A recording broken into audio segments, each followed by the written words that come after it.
All right, well, welcome to our APICS Inland Empire webinar series, Navigating Through Volatility, sponsored by LMA Consulting Group.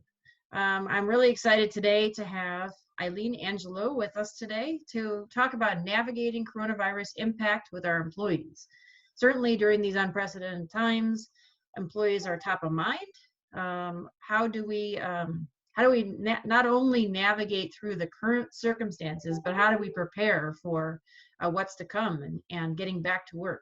And how do we keep ourselves out of trouble while keeping employees safe and working on growing our business? So all these really challenging tasks, we're going to defer to Eileen to let us know about them. So Eileen is principal of HR Solutions and Services. It's a human resources executive and consultant with 25 years of experience. Her passion is providing HR solutions for our clients and helping them build their HR infrastructure through technology, compliance, and people. Prior to launching HR Solutions, Eileen has held several corporate HR leadership positions in manufacturing and aftermarket services, distribution, media, and automotive organizations. She holds a master's in leadership management and a Bachelor of Arts degree from the University of Laverne. She's also a certified in human resources management from Cal Poly Pomona, and she's an active member of many HR organizations, including SHRM. So Eileen is well equipped, and Eileen and I know each other from a couple other groups, and I'm really pleased to have you with us today, Eileen. So if anyone has questions as we go forward, please put them in the chat box or the Q&A, and I will intersperse them and ask Eileen as we go. So with that said, I'll turn it over to you, Eileen. Thank you, Lisa. And just before we get started, I just really quickly want to say if there's any specific scenarios that you have, this is not legal advice. You definitely want to consult your attorney on any issues that are of significance to you personally. And I want to thank Pyra and Marcy Perez for some of the content that's included in the presentation before we get started.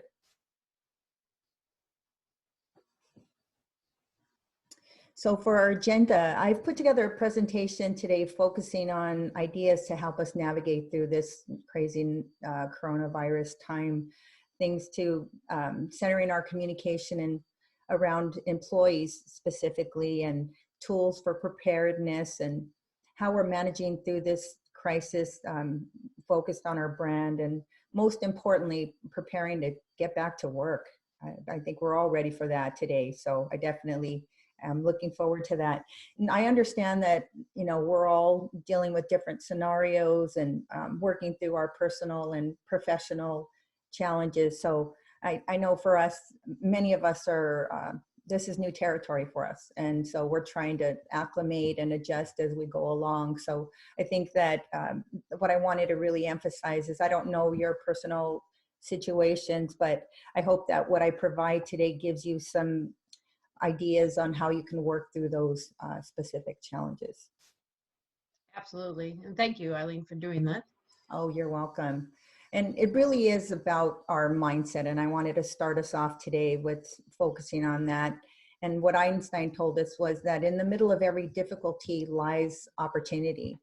And so when we think about that, I think it's important to understand that there's so many opportunities and challenges that we're all working through, as I said just a few minutes ago. And I wanted to put that in perspective and say, this too shall pass.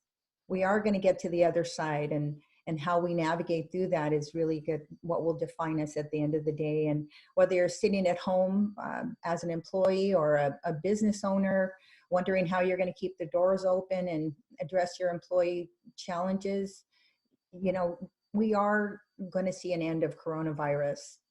And what we want to make sure is that when it does, we're ready. And so that's really what I want to emphasize today and get us started with. And so in crisis, and I'm speaking to leaders here, is what's your role in crisis communication? You're serving as a credible and trusted source. Employees are looking to you, your stakeholders, your internal leadership teams are all looking to you. And I want to make sure that leadership understands that you are the voice of the organization right now. And you're the the source that's going to reinforce that culture and values and this new norm. We have a new norm today. It's very different than many of us are accustomed to. And we want to manage those internal relationships. We have, finance and operations and all of the departments within organizations, or some smaller organizations, but we want to continue to foster those internal relationships through this process. And really with executive leadership, they are going to be the catalyst that's going to steer our organizations through this crisis. If you're that leader, or if you're connected on that leadership team, you always are part of that integral piece. And so in the leadership role, I think the way we're managing through this communication is really also connected to our brand. And so how we're communicating, a quick touch on all of these 3 C's: the consistency, clarity, and confidence. How are we consistently communicating and talking to our employees? They're really looking to the leadership to see, how are you communicating, how frequently? Those are all things that are going to give employees a level of comfort through this uncertain time, and they really are focused on that clarity. How is it being communicated and being interpreted, most importantly? And lastly, that confidence. You're the voice of confidence in this time, and I think that it can't be understated that it's okay not to have all of the answers. It really is, but it really is important to communicate what you have when you have it.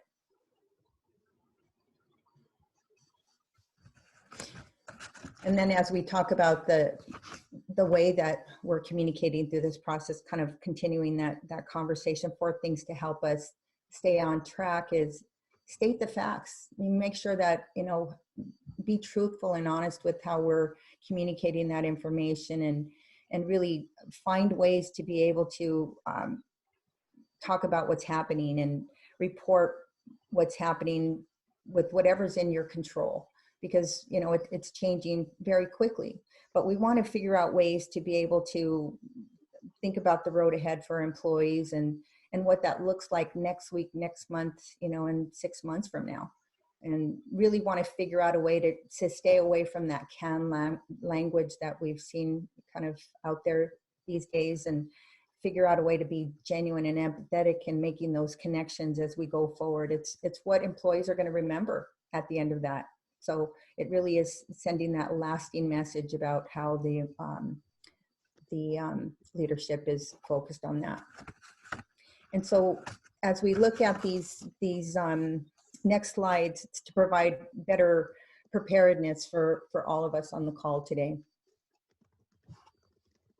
And I just have been connecting with various lawyers, and a lot of the conversation is around how they're bracing for the aftermath of employers that may not necessarily be doing or navigating through this crisis correctly. So I wanted to provide some resources and information to help guide us as we go along.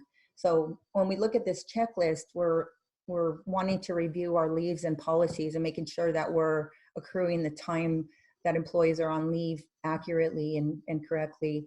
We want to rely on resources as we go forward with this COVID-19 crisis, and looking at sites like the Department of Labor and the IRS and CDC.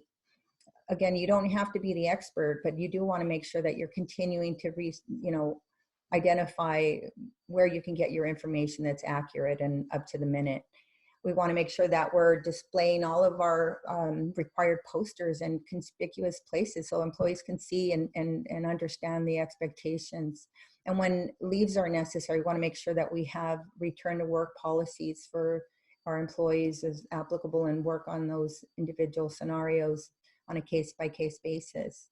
And when we work on our payroll, I know that there's been a lot around this and how to manage that in a way that's positive for organizations. You want to make sure that you're retaining the payroll taxes that are equal to the amount of qualifying sick and childcare leaves. That's that's an opportunity rather than depositing that with the IRS. So, and then posting our hygiene and pandemic guidelines and etiquette for employees to follow and reference. And the last thing on this list, and I promise you I won't be reading every line, but I do think that this open door policy cannot be under or overemphasized. We want to continue to keep that alive and well as we go through this to keep the communication lines open. And I think with the, you know, when we think about the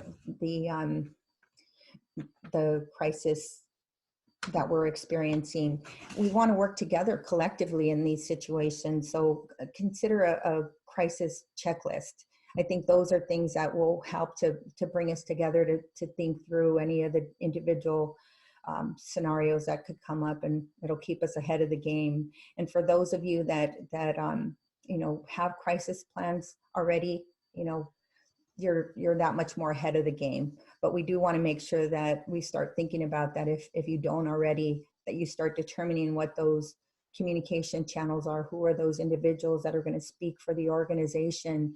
You know, a lot of us could have department structure. Maybe it's just a lone proprietor. It's very different scenarios for all of us, but you want to think about how you're going to navigate through that. And I think when we talk about these relationships, it's the department heads that could be that connection to employees during this uncertain time and bridging that gap and fostering those relationships. We want to encourage that. We want to continue to have that dialogue with employees, and we want to think about preparing holding statements on different scenarios that potentially could come up.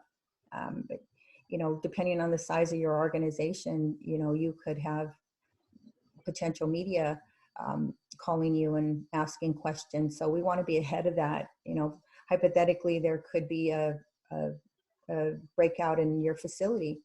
Maybe 3 of your 10 employees are now have COVID. How are you going to manage that and navigate through that when the clock is ticking? So, you know, those are things that we can do to help ourselves to stay in front of it and kind of give ourselves an opportunity when those type of situations come up. And then Eileen, yes, I had a question, or we have a question. So Linda's asking, do you think that this set of new policies in the workplace for wearing personal protective equipment like latex gloves, masks, or do you think that, I think she's saying, do we need a policy for that? And also ventilation, like in the warehouse distribution center, etc. Do you think we need to add that to our policies? I think is what the question is. And I think we should be looking at, you know, what type of equipment we're required to have at our fingertips or at our employees' disposal. And, you know, there's obviously budget constraints and, you know, sometimes it requires creativity to stay compliant. So I would look at our policies and see how that is reflected for their specific needs. It's definitely prudent. I agree. Okay. And then the other question that I thought of while we were talking, like on this slide of the last one, is, well, you know, obviously some businesses have been shut down, so they've done whatever they've done. But I don't imagine it's hopeless. Can we go back and do some of these communications that you're talking about, regardless, you know, start now? Oh yeah, and I'm as we talk about the conversation about centralizing these communications, you're really kind of touching on an area that I wanted to reinforce. So thank you for that. Is centralize the communications, you know, that we're sending out or that we want to communicate in the future, and make sure that we can have that at the employee's fingertips. Maybe it's through an employee portal or through the internet that the employees have access to. This will help to keep them abreast of what's happening, and it's definitely going to manage that misinformation that possibly could be out there with that rumor mill that sometimes is alive and well in our organization. So definitely it's smart. Yeah, and actually, when I was a vice president of operations, that I found as we went through a couple of crises, certainly nothing in comparison because this pandemic has no comparison, but what you were, you know, your advice earlier about consistent and, you know, upfront communications was I can, you know, definitely say that is absolutely essential, and folks do respond to it. So I think that's great advice. Yeah, and it's ongoing. So in what we're seeing here about a key message tracker, I wanted to provide that to the folks on the call today. You know, we're going to have a lot more communications in the future. And so how are we tracking that and making sure that we're capturing that in a way that is consistent, and we can go back and reference at a later point. I talked about earlier, you know, a lot of attorneys are bracing for this next wave of what that looks like on the other side. And so having a tracker at your fingertips, or identifying what you've communicated and when you've communicated it to who, is really helpful. And this is just one example. It could look differently depending on the individual role in the organization, but I thought it would be useful to start thinking in these terms. So pressing on, I think that, you know, another checklist that I thought would be important from the U.S. Department of, our U.S. Chamber of Commerce, that's specific to COVID-19, and it's relative to business operations, so a bit of a different focal point on this one. But we know that school closings are happened, they've already happened. So the conversation is, you know, potentially through December. So what does that mean when we think about our employees having to, sorry about that. So what does that mean when we talk about that from an employee perspective? Is it going to affect, you know, absenteeism, and potentially, you know, how do we communicate and manage that is really the key here. And I have to say, I'm working with a client that is considered an essential business, and as soon as the schools closed, it created immediate havoc, because after all, what are they going to do? So, you know, it demanded some flexibility and replanning and creative thought. And I think it's integration, right? We've seen on many conference calls that folks are trying to navigate through, you know, feeding times, or, you know, homeschooling their little ones. And so it's a reality that everyone's working through today. And I think those are things that are creating this new norm for us. And we are going to be stronger on the other side of this. I think that's probably the thing that's the most common part of the conversation, is it's forever making us stronger, which I think is wonderful. You know, there's also going to be these teleworking policies. We've got employees that are getting, you know, this transition of working at home, in, you know, that was initially kind of a bit different, and that will become a new norm. So then how are we going to manage it on the other side when the employees now like working from home, and, you know, how are we going to get them back to work and into that next kind of transition? What kind of policies are we coming up with, or what are we communicating today to kind of prepare for that is going to be really key. And and I have to add to that there's also a lot of cyber criminals out there preying on companies because they know that they've had to jump into you know, working remotely. So you know, get in touch with your IT folks and be proactive. Yeah, they're going to be key in this process. And, you know, little things like different equipment that's necessary. You know, I definitely think we've all kind of identified what works for us, but I think through that process, they're critical to help us in that structure. So, and then the last point on this slide is just kind of making sure that we're always coordinating with our local and state-right authorities to make sure that we're preparing as we kind of stay prepared as we go along.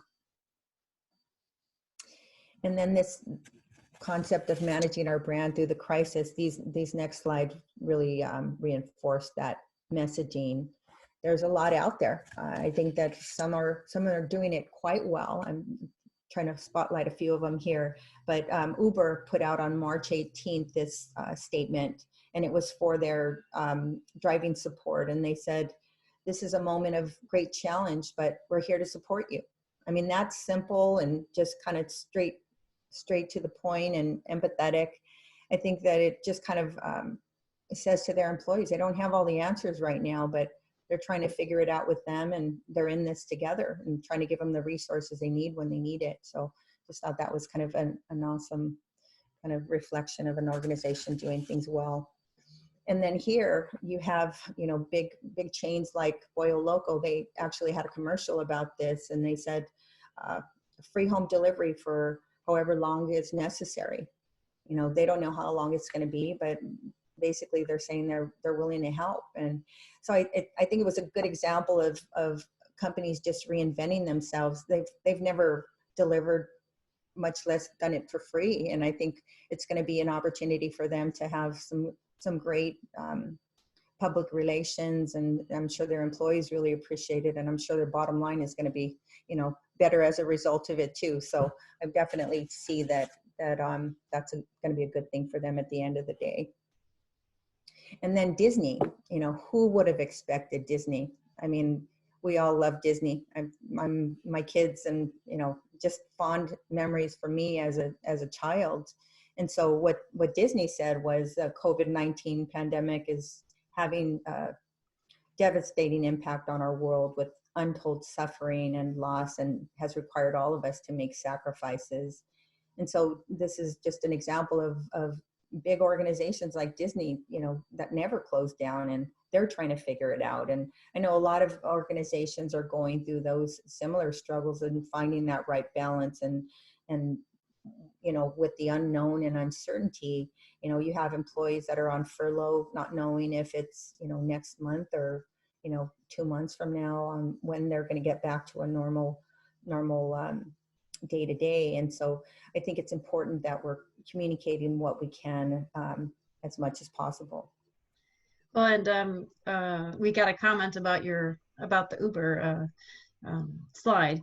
One of our participants said they used Uber and they're fabulous, that they were using them before COVID, but since the drivers have been showing up with masks, and felt like they were in the back seat of a limo. So that was I mean, it could go a long way to make people feel safe and comfortable, to your point. Yeah, I mean, I think there's so much that's happening in a positive way, and I think we're kind of inundated with a lot of that, but I do think that we want to spotlight that whenever possible. And kind of just talking about different ways to work through this crisis. I think this was kind of an interesting quote from Steve Wynn from Vegas, who they actually shut their casinos down and their resorts. But what he said was, human resources isn't a thing that we do; it's a thing that runs our business. And I think for a lot of companies that are huge retail chains or manufacturers or service providers, it's our people that run the business. And I think that can't be overstated. I think, with this, I think the conversation is around, we're in it for a really long time, and how are we kind of reinforcing that we value our employees is really the key, and sending that message in this kind of new norm. And then in terms of continuing that conversation about the layoffs and furloughs, it's happening everywhere. I mean, I think that when we talk about how we get to the other side of this, I think that the really important message here is to remember, who are we communicating with? We have a very diverse workforce. It could be, millennials and baby boomers and Gen Xers and you name it. And so we always want to make sure that we're tapering our messaging to our respective audiences. And that's really what employees will kind of remember, is that it was kind of made in a way that was sensitive and thoughtful. And we want to communicate that, or remember that our department managers and individuals are helping us bridge that communication and continue to foster those relationships, and have employees kind of focused on the message at hand, because they do have those long-term relationships with those employees on a very personal level. And so that kind of managing this positivity and preparing for hope is really where we want to be. I think we'll see the successful organizations that come on the other side of this they adjusted quickly and did that well. And they were focused on how they could manage through that, remembering their brand and their values and what they represent. And those communications that are happening will be the difference between a positive and negative impression on employees and managing their reputation going forward. You're absolutely right. I think that I have seen that relationships move faster during times of crisis than at any other time. And certainly, even with topics like this, it's critical to handle them well, because employees will remember. And They do. and coming out of this, do you want your best or your worst potential people coming back to or coming to work for you? Yes. So yeah, it's something to keep in mind. Now, Eileen, is there a recommendation between a furlough and a layoff? I mean, it just depends? I think that a lot of folks, what I'm hearing out there is they, were initially focused on the furloughs, because I think everyone wants to stay positive and stay with the thought that they're going to be able to get their operations up and running fairly quickly. And I think as the time goes on, they're having to navigate through whether or not it's a layoff. But I think that the majority of what I'm hearing is the focus on the furloughs. But, if you go a longer period of time, that's kind of a reality that you're in. And I think we're getting into that window that's really becoming, eye-opening for some organizations, and they're having to have those difficult conversations. And that's part of what we're working through on a case-by-case basis. And, Yeah. Why is that those decisions are being made? Who is it that was selected? I think all of those things that we can do in a very thoughtful way are what will kind of protect the organization, and also have the employees that are going to appreciate how you navigated through that in a careful way. It's going to be important. So yeah, I've seen it both ways, but I think the majority are really hoping for the furloughs as a. Yeah, makes sense. It gives you more hope anyway. Yes. And I don't know if this question is best answered now or if you'll come back to it later, but in essence, they're saying that, starting to see more and more, like, people are like really anxious to get back to work, and, they're restless. And do we have to become prepared too for like a whole different sort of emergency, if people become disgruntled and react out in other, in worse ways, like in the future? Yeah, that was part of when we were talking about managing the brand and really kind of, talking about what when you know it. I think employees will tend to appreciate when you give them as much information as you have. Those relationships that they have with the person that's communicating, whether it's their department head or leadership, is really the difference, because there's a level of trust there. They may not like the answer. That's true. I mean, there's some difficult conversations that are happening, but it's really those relationships and that trust that will sustain that. And I think for a lot of organizations that are doing it that way, I think they'll find that they're going to have a softer landing on the other side. So basically, one of the other things that that occurs to me is that educating and providing information to your managers on how to handle this is really quite critical, because, everybody has varying levels of skills. They do. And I think a lot of times, doing that, if they're not as comfortable doing that collectively with leadership, or potentially HR resources, or just kind of working through it before you're actually going to communicate to that employee, with the thought of, how can I communicate this in a very sensitive way, or remembering what they may be feeling, and really empathizing with that right off the bat, and just talking about the things that you could potentially provide that gives them hope, if that's appropriate. I think as much as we can reinforce that and kind of focus on, that positive mindset, like we talked about earlier, no one planned on this. No one was, ready for what this new norm looked like. But I do think that, as we go through this, there will be some difficult conversations to have, and if we're not already accustomed to that or adjusting to that, we need to. So kind of continuing with the conversation about communication, you know, if this infectious breakout comes to an organization, you know, of somebody that's on the call today, you know, how can we manage through that? We want to make sure we're gathering our facts quickly and working with leadership and figuring how to deal with this, you know, the risk. I think those are all things that we need to manage and be prepared for. And so we want to create the communication, but we want to make sure that we do that with kind of the mindset of consulting with legal, or just making sure that we're communicating the right messaging. And then most importantly, we want to educate employees on what's happening, you know, what happened, what they need to know, putting a FAQ together. That probably is an opportunity for you know, factual information to get out there quickly, and put it in a visible location so that they have access to it and they know what's happening. And we always want to make sure that we announce what safety measures we're taking in our business, you know, if it's appropriate. If you're a factory, as an example, and you have, you know, a opportunity for, you know, that to happen in your facility, you want to make sure that you're keeping employees safe and they know that, and you're following the guidelines of the state, federal quarantine guidelines.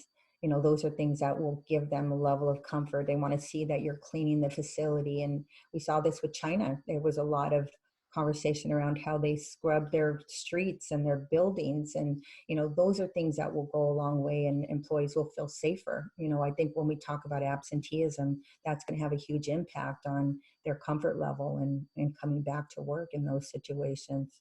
And we want to make sure, you know, in situations, heaven forbid, where we have a department head or a business owner that you know, becomes a victim of COVID-19, that we're prepared for that. A lot of times organizations have their succession plans in place, some don't. And so we want to start thinking in those terms, because ultimately we do need to figure out what to do if something happens, and how to, you know, keep the organization moving forward. So these are all real things that could happen, and we just want to be ready for them. Absolutely true. And, you know, an interesting example from that point of view is one of my clients, the facility that is a different facility than the one I'm working with, did have a coronavirus a person become infected with the coronavirus. And I said, oh, wow, how long, you know, what did that cause? How long were they down? And it was like, actually like almost a non-event. I mean, other than the fact that obviously it's, you know, awful for the person, but because they were in food already, that meant that they had, you know, really strict protocols, and they, you know, really they were able to carry on, and it didn't affect anything. So that was, to your point, these procedures can go a long way to keeping the rest of your employees safe, and also keeping your business running. So. And in larger organizations, it could be media calling. You know, they want some answers. I mean, this is PR now, and it's definitely a kind of one of those things that you want to be ready when the clock is ticking, to be able to deal with those types of situations and start thinking about that potential and how you're going to deal with it. This was, I thought, important because it, you know, we're talking about a lot of what's out there. You know, a lot of, you know, the headlines are not so rosy. You know, not a lot of positivity out there, and so I thought these two were pretty telling on what that reality is like these days. Neil Webb was quoted here to say that you're not working from home, you're at home during a crisis trying to work. And, you know, the New York Times on the right here, they're quoted to say that, you know, stop trying to be productive. And in those two instances, it's striking, because I don't think that's how employees really feel. I think they want to get back to work. They want to get engaged. They miss being at work with their peers. And so I don't think it's reflective of how they really feel, but I do think that's a lot of what they're seeing in front of them in media. And so I just really kind of wanted to create that awareness, and just, as we try to stay in front of the conversation and engage our employees, just want to be mindful of that reality they're in.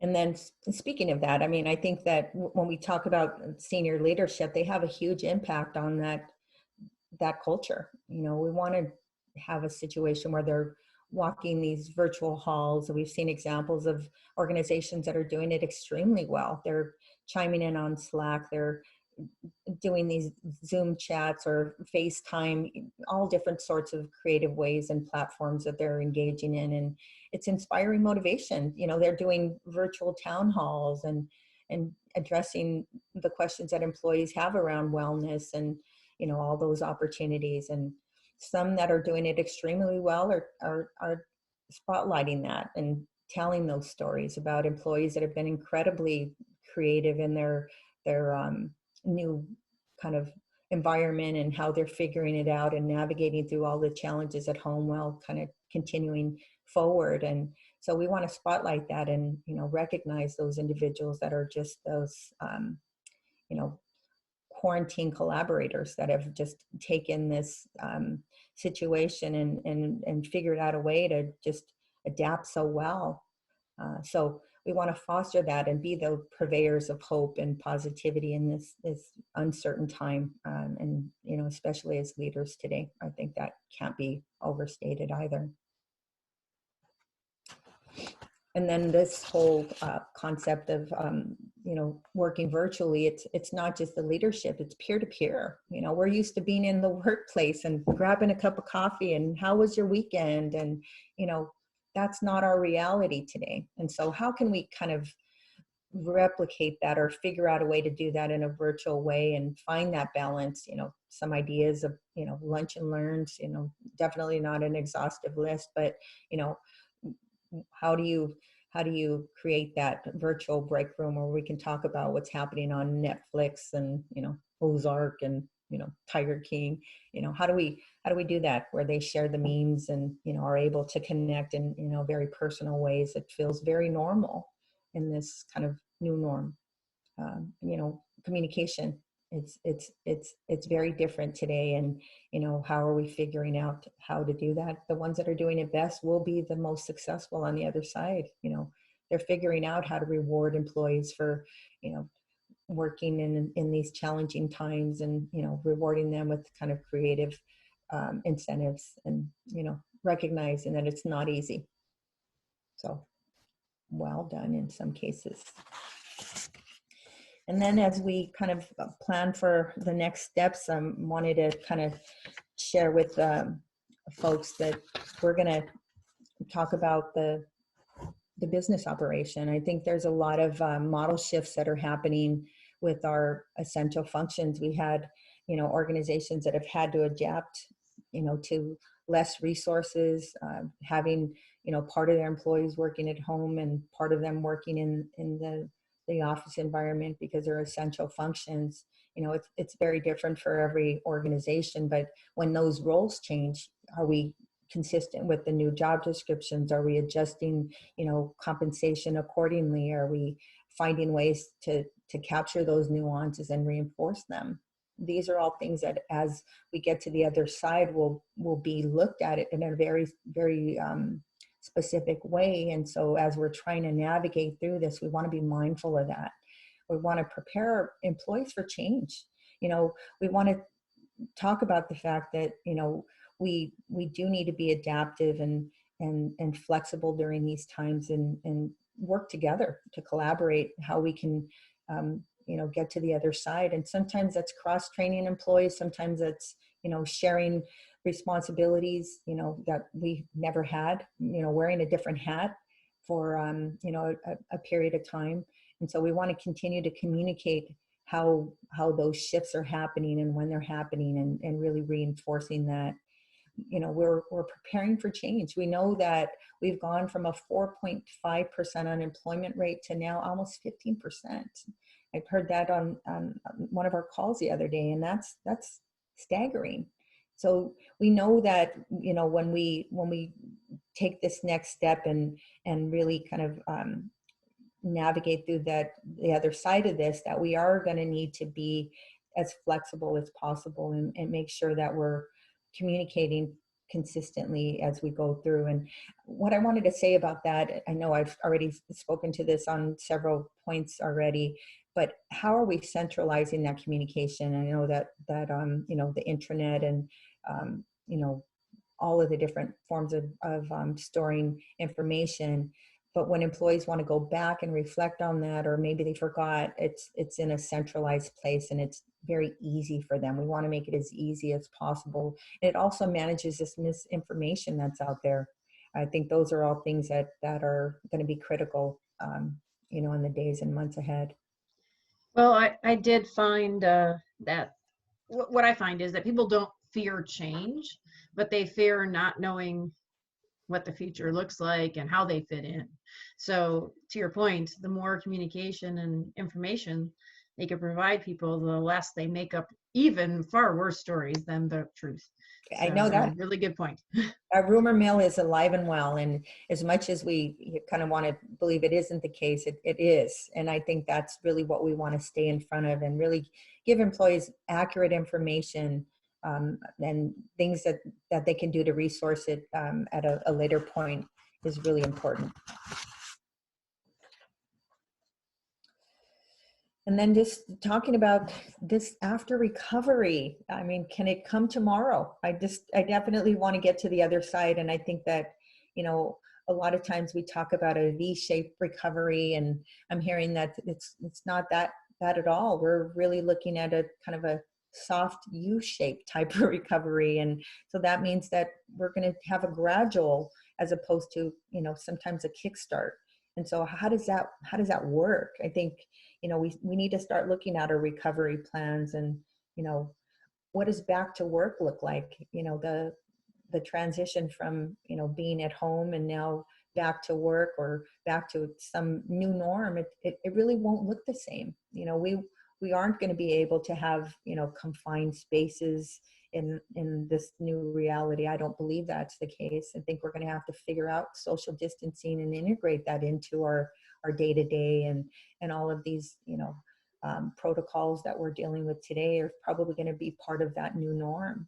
And so how do we prepare for that? You know, I know that, you know, Lisa, you've had a lot of conversations about the supply chain and how the market is kind of dictating some very different demands. And I think that we're really going to have to brace for that and figure out how we reinvent ourselves. And that really is going to take, you know, a lot of creativity and a lot of people working together. And I think those are things that will make us stronger on the other side, but certainly things that need to be already at the forefront of our thought process, and really just figuring out how to, you know, work together to get through it. Exactly. By no means should we wait until someone outside of our control gives us permission to start back up if we're shut down, or, you know, or enables our customers to start buying more, you know, even if we're still running. If we do, we won't be nearly as successful as everyone else that's prepared, because to your point, it is going to be a part of life to have social distancing, and we're going to have to figure that out, because not all offices are by any means set up for that. Yeah, and it's not just necessarily, you know, that long-term plan. We need to have a short-term plan and a long-term plan. Correct. It's all kind of cohesive. You know, if we do that well, we're going to have this nice transition into a new norm. But we need to be starting to think about that now, and how that will work for our specific businesses, and that'll make us successful on the other side. Yeah, and that it is going to be, I mean, one would think that getting back to work is going to be great, and we're all going to be thrilled. And I think for the most part, people are very much ready to get back to working. But it's also, nothing is easy about this whole process, because once you've been at rest, you know, like Newton's law, you know, object at rest stays at rest, and object in motion stays in motion. So when I was a VP of operations and supply chain in my past life, and I traveled, I don't know, like 50 to 70% of the time, because the main facility was located elsewhere, meeting with suppliers and customers, etc. And I was very active. And then I left that role and I started consulting, and then I ended up traveling for a client. It's like 6 months later, to Wichita, Kansas. I still remember where I went. And it would seem like no big deal, for sure. But like, I have never been so tired in my life. It's exhausting. Trying to stay awake at my client. When I was like, what is wrong with me? But it was because I was not used to being in motion. So anyway, I just bring that up because I think you have a really good point. Yeah, and I definitely think it's going to require a lot of different mindsets and collaboration and working together, because I think we're very used to sometimes knowing what to expect, and the reality is there's a lot of, like we talked about, just things that are out of our control, and so how we navigate through that is really what will define us at the end of the day, for sure. And so kind of in summary, looking at some of the best practices and some of the things that we may have already touched on in the conversation is these holding statements. It's not a question of when. It's definitely going to be a situation where we are going to need to be prepared. And so having those pre-drafted, outlines of those holding statements are going to be important, and making sure that we have our emergency contacts all aligned and that we're ready for just, potential unexpected scenarios. Making sure we have that pre-approved messaging that'll streamline things when, it's a potential time-sensitive situation. Templated announcements and press releases, always a good idea. And, social media policies, I know that a lot of folks are under NDAs and, just kind of sometimes want to reinforce that, we want to put our best foot forward and communicate, accurately and, positively.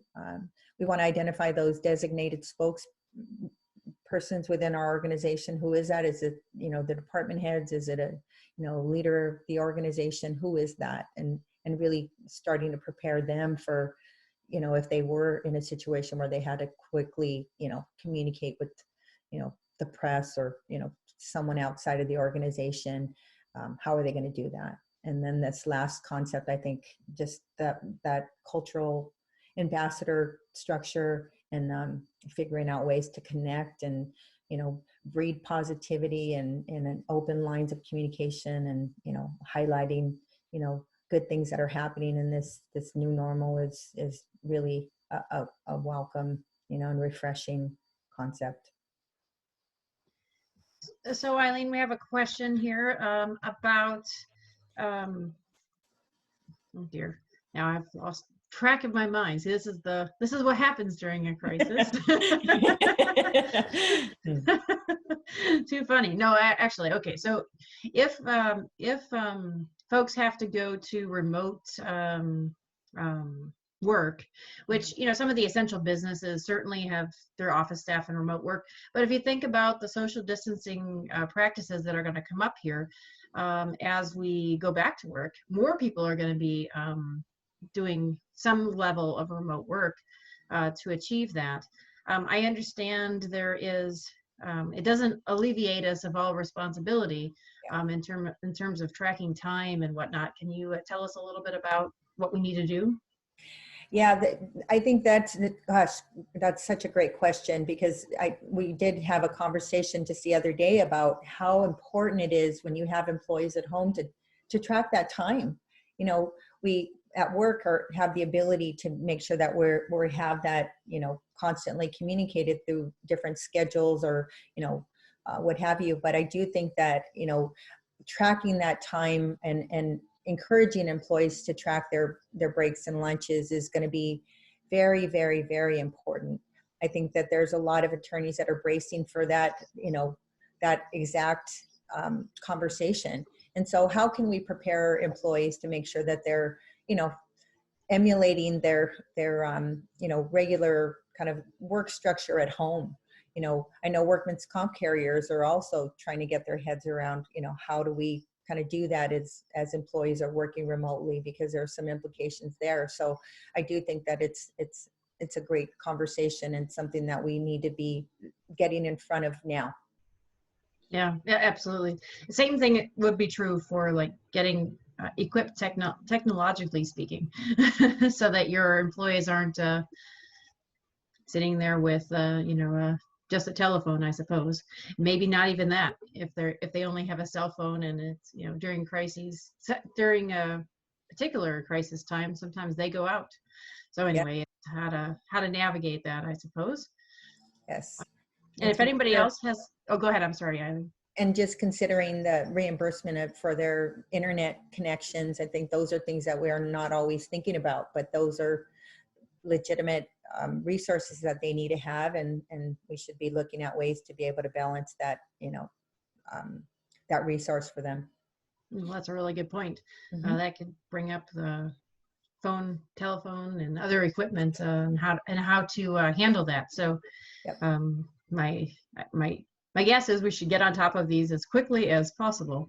And if you're an employee, if that's where all this comes into play. If folks are communicating proactively with you, have a little patience. We're all going through this period of crisis together. At least that's my thinking. Yep. So we have another. That actually, we brought up another question, and question or statement is that from an HR standpoint, it seems like even if folks have the technology and they have the equipment, we have to be willing to provide them with help on how to use it. So is this a time where we should be stepping up our ability to provide some training and education? I mean, I know that folks are worried about investing, but it would seem like that might be one of the priorities. What are you finding, Eileen? I definitely, we touched on that earlier with the cross training and adaptability. I think those are all things that are, we're seeing folks that are, rising to the occasion, and just, those employees that weren't necessarily performers in the past, maybe they're the introverts, are really shining. And, so it's definitely a time where we're going to see a need for support, either through training or resources. And I think it's going to be something that should always be part of that process, if it isn't already. I think a lot of folks have just kind of jumped in the deep end already with a lot of the Zoom conferencing and figuring out how to engage in this new structure. So I definitely think it's a great idea for continuing to provide that training and resources. Yeah, and the participant also suggested that we look at e-signatures and PDF documents. A lot of the things that are nice to have and that we should really our best practices in everyday work life are just becoming more important, is what I'm seeing happen. Yeah, and I think it's, like I said, it's going to forever change us. I think there's going to be so many positive things that are going to come out of this whole experience. And I think right now we're just kind of in the weeds right now, focusing on what's in front of us. And it's really, kind of thrown a few people off, their normal, comfort level. But I think that we'll find that when we get to the other side, that we're stronger and better for it. Well, and from that point of view, Eileen, do you have, because I think you're absolutely right. What I'm seeing is now is the time for individuals and companies to be moving forward and continue, don't worry about failing, just keep going.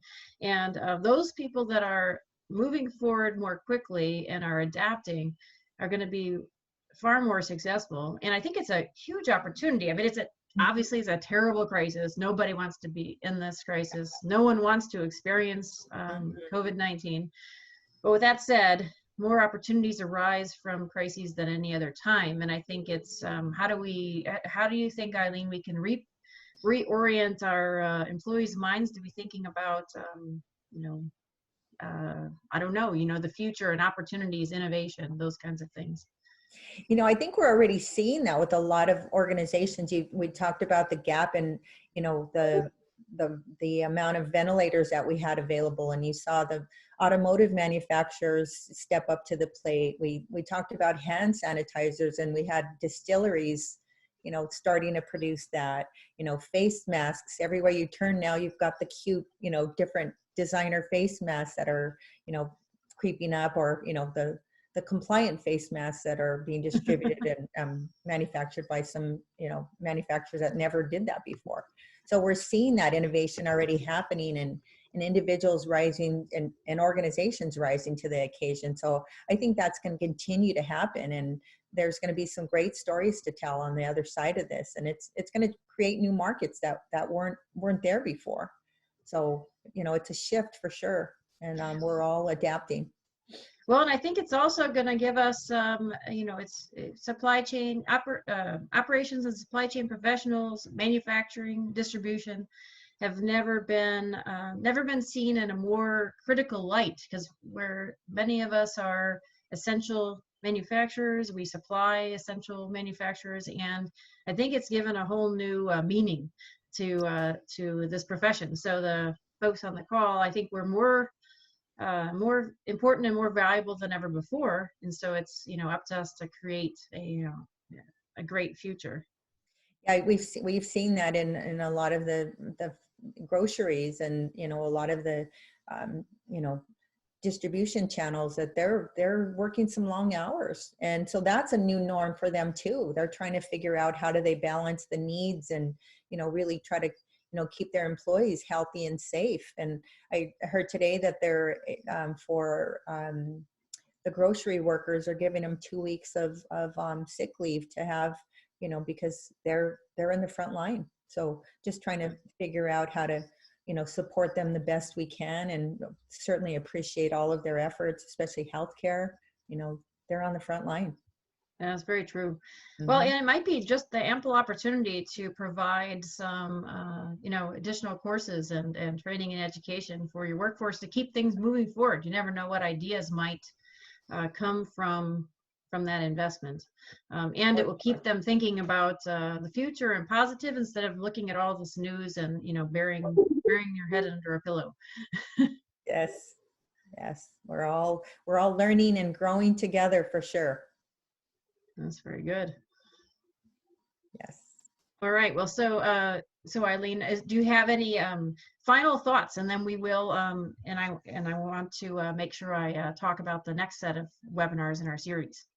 Yeah, I think that, you know, in times like this, as we kind of, you know, navigate through these uncertain waters, it really is that mindset. You know, it really is around, you know, recognizing, you know, how we can to be, you know, positive and be a resource for people. You know, some are struggling more than others, some are thriving, and, you know, kind of partnering with those individuals that are, you know, able to help through these uncertain times, and find the folks that can, you know, give you the information that you need, and just being a resource.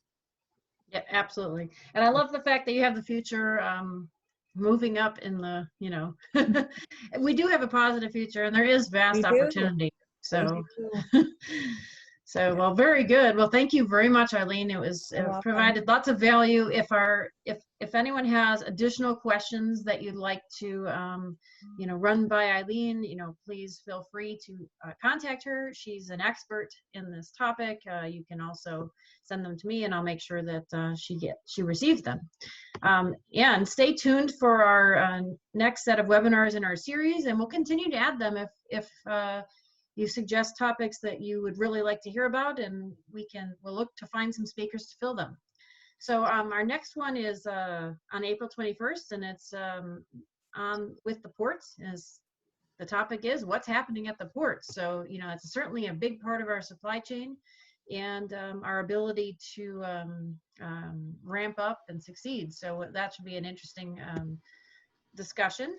Then, you know, one of the other things that we're seeing come up is that folks were already moving from Asia for non-commodity products, because they were seeing the need for customers to have immediate deliveries and you know, customized solutions.